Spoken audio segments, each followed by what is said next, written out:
সুপ্রিয় দর্শক, আসসালামু আলাইকুম। দেশ ও প্রবাস থেকে যারা আজকের ভিডিওটি ফলো করছেন সকলের প্রতি আন্তরিক শুভেচ্ছা ও অভিনন্দন।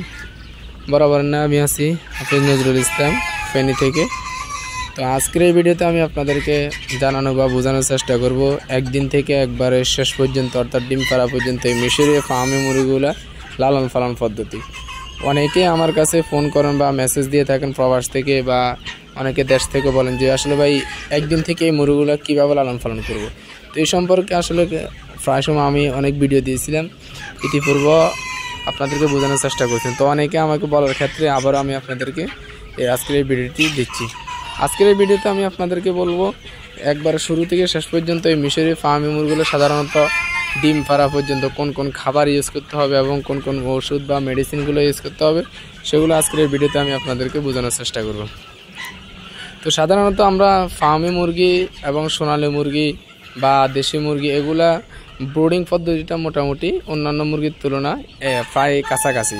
আপনি যেভাবে সোনালী বা দেশি বা টাইগার মুরগি ব্রোডিং করেন, ফার্মি মুরগিও সেমভাবে ব্রোডিং করা যায়। তো সেখানে আপনারা সর্বপ্রথম একটা বিষয় লক্ষ্য রাখতে হবে, ব্রোডিংকালীন সময় মুরগি কোনো প্রকারে যেন ঠান্ডা আক্রান্ত না হয়। ব্রোডিংয়ে মুরগি ঠান্ডা আক্রান্ত হলে মুরগিগুলো আপনার ডিম এবং মাংস দুইটাতে সমস্যা হতে পারে, কারণ ঠান্ডা আক্রান্ত হয় এই মুরগিগুলো বেশি। এই মুরগিগুলো ঠান্ডায় যদি আপনি আক্রান্ত করে ফেলেন তাহলে মুরগি যে কোনো মুরগি ঠান্ডা আক্রান্ত হলে বা রোগ আক্রান্ত হলে ওই মুরগিতে ডিম কম পাবেন এবং মাংস উৎপাদন হ্রাস পাবে। তো সেই জন্য আপনারা চেষ্টা করবেন যে মুরগিতে যেন কোনো প্রকার ঠান্ডা না লাগে। তো সেই জন্য আমরা ঠান্ডার জন্য একটা মেডিসিন ইউজ করি, সেটা হচ্ছে অ্যান্ড্রোসিন। তো ব্রোডিংকালীন সময় আপনারা অ্যান্ড্রোসিন বা অন্যান্য বিভিন্ন ধরনের ওষুধ আছে, অ্যান্টিবায়োটিক, এগুলো একটা ইউজ করলে আশা করছি ব্রোডিংকালীন সময় আপনার মুরগিগুলো আর ঠান্ডা বা রোগ আক্রান্ত হবে না। এর পরবর্তী সময়ে 1 থেকে 4 দিনের ভিতরে আমরা রানীক্ষেত বা BCRDB, যেটা বাচ্চা রানীক্ষেত বলে, সেই ভ্যাকসিনগুলো আমরা ভ্যাকসিনটা দিয়ে দিই। এর পরবর্তী সময়ে 11 থেকে 12 দিনের ভিতরে আমরা যাই গাম্বুরা ভ্যাকসিনটা দিয়ে দিই এবং 18 দিনে সেম আবার গাম্বুরা ভ্যাকসিনটা দিয়ে দিই।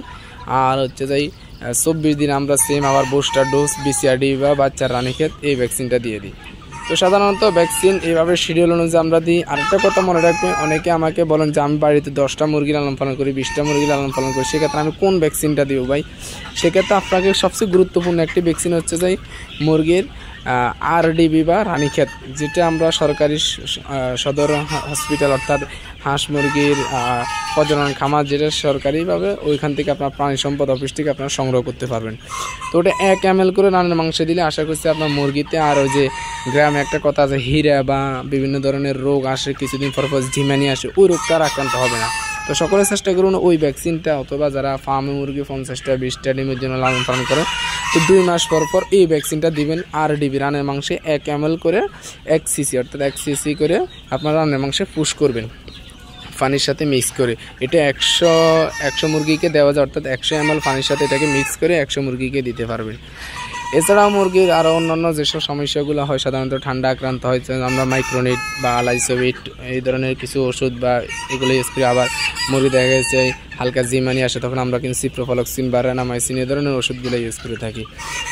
তো আশা করছি আজকের এই ভিডিওতে মোটামুটি আপনারা সাধারণ একটা ধারণা পেয়েছেন যে মুরগিতে কী কী ভ্যাকসিন বা কী কী ওষুধগুলো ইউজ করতে হয়। আরেকটি কথা বলে রাখি, আপনারা যারা একদিন বা বিভিন্ন বয়সী মিশরে ফার্মে মুরগি খুঁজছেন, আমাদের ভিডিওতে দেওয়া নাম্বারে যোগাযোগ করে বাংলাদেশের সব জায়গায় নিজস্ব পরিবহনের মাধ্যমে পাইকারিভাবে ডেলিভারি করতে থাকে। আর যারা খুচরা নেবেন তারা এসেও নিয়ে যেতে পারবেন। তো সকলে ভালো থাকবেন, সুস্থ থাকবেন, সকলের সুস্থতা কামনা করে এখানে বিদায় নিচ্ছি। আল্লাহ হাফেজ। আসসালামু আলাইকুম ওয়া রাহমাতুল্লাহি ওয়া বারাকাতুহু।